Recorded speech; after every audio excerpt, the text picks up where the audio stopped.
আচ্ছা বলো তো, ফাঁকা ঘরে কত হবে?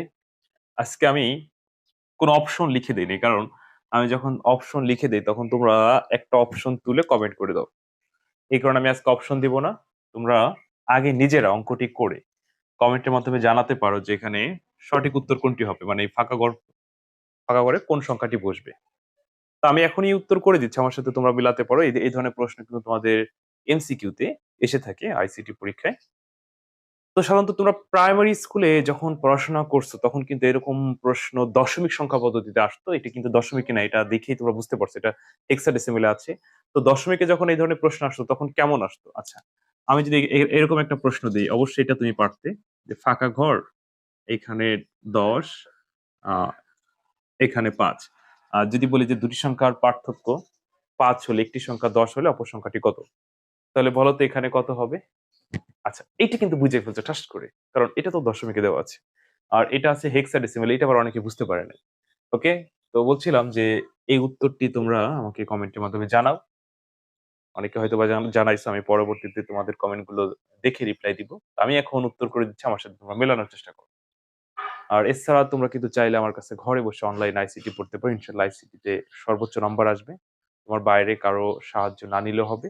একদম বোর্ড পরীক্ষার আগ রাত পর্যন্ত আমি তোমাকে সাহায্য করব। তো বিস্তারিত জানতে আমার এই নতুন হোয়াটসঅ্যাপ নম্বরে এসএমএস দিও। তোমার হাতে যদি অল্প সময় থাকে তাহলে এই কোর্সটি তোমার জন্য খুবই কাজে লাগবে। ওকে।